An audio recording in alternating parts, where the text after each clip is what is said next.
The new European model just put Aaron dangerously close to the United States. Hi, everybody. I'm Chief Meteorologist Chris Justice, tracking this every step of the way, and Aaron is getting closer and closer to giving us new details. And the models that we have coming in are getting fresher because of the fact that we now have a well-defined core. You can see that shaping up right here on our satellite imagery with some thunderstorms firing up right around that center.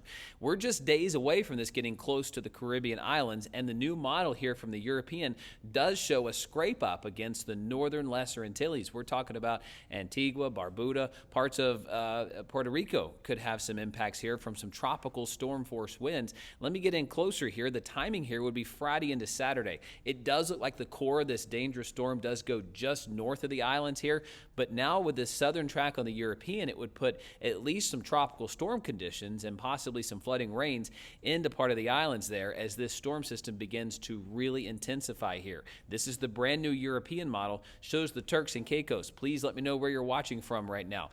Check in. I do updates on these every day, multiple times a day, so if you're new to this channel, please follow.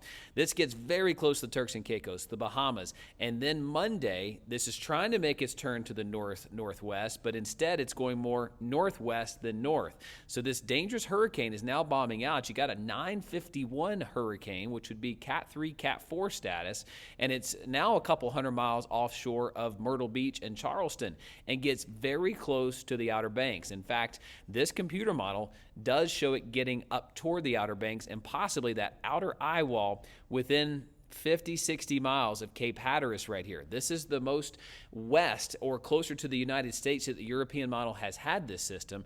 And unfortunately, this does go toward the northeast where Washington, D.C., New York City, Boston would be within 100 to 200 miles away from some of those hurricane force winds, which is going to generate some incredible surf up and down the East Coast. So a lot to track here in the coming days with Aaron and the path and where it's going to go. And the trend here is clear with the European.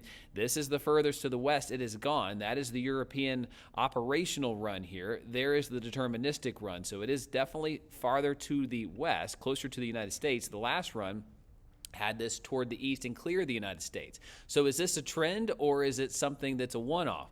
I'm going to keep you posted and I'll let you know as conditions and information comes in.